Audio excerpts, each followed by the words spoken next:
हर घर सिर्फ ईंट और पत्थर का नहीं होता। कुछ घर अपनी यादों में लोगों को कैद करके रखते हैं, और जो एक बार अंदर चला जाए वो फिर बाहर नहीं आता। रात के 2 बज रहे थे। सिया जंगल के रास्ते एक सुनसान सड़क से अपने घर लौट रही थी। चारों तरफ घना जंगल था। कोहरे के कारण रास्ता ही साफ नहीं दिख रहा था। अभी आधा जंगल पार ही होता है कि सिया का दिल जोर जोर से धड़कता है।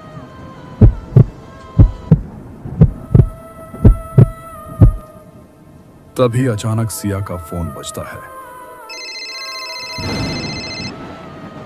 हाँ मम्मी, मैं रास्ते में ही हूँ, बस थोड़ी ही देर में पहुंच जाऊंगी।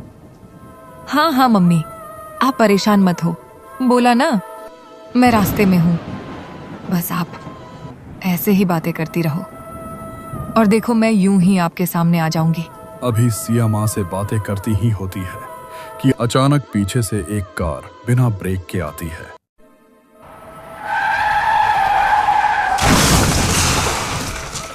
और सिया को टक्कर मार देती है।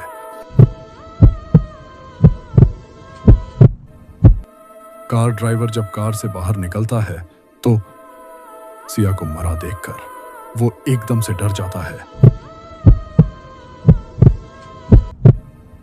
और वहां से भाग जाता है।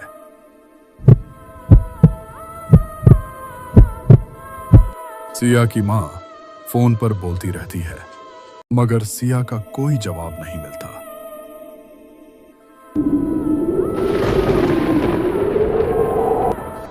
इधर सिया को इलाज की सख्त जरूरत होती है, मगर एक सुनसान सड़क पर वो तड़प तड़प कर दम तोड़ देती है और एक बहुत ही भयानक प्रेत आत्मा में बदल जाती है।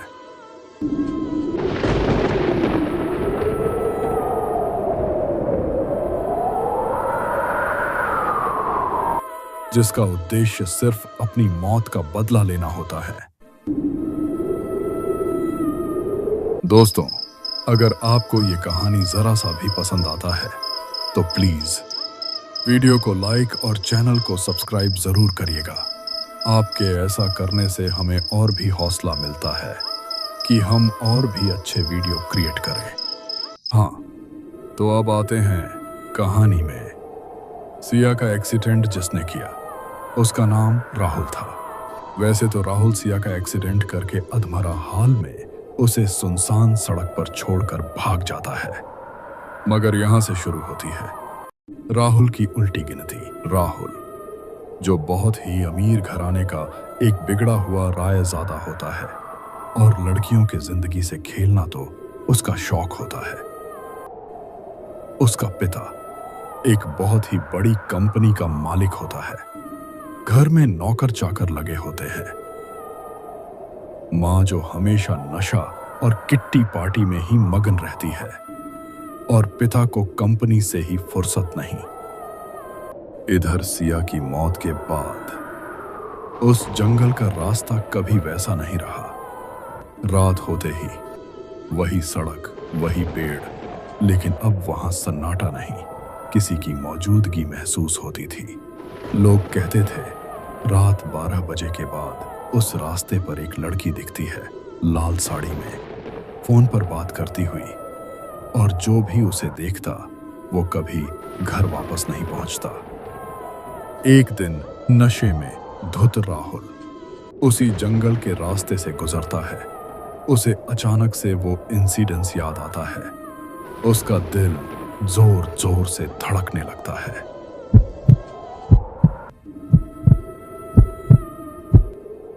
कि अचानक उसकी गाड़ी बीच जंगल में ही बंद हो जाती है।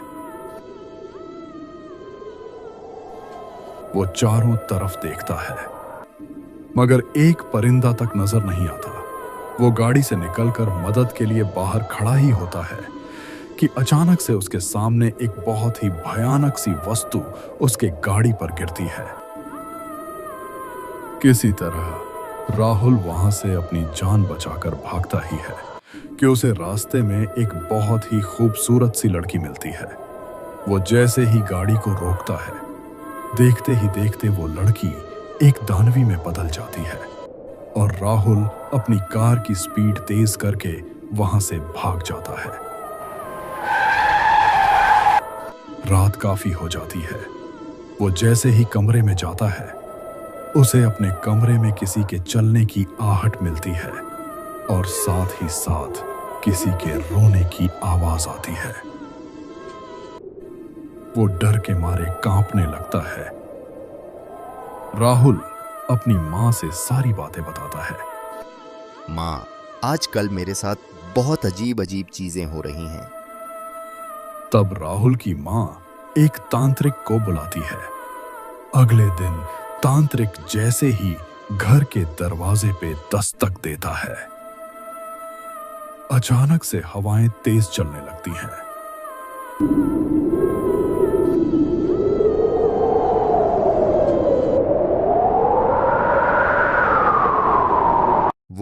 वो किसी को नहीं छोड़ेगी। वो आ चुकी है।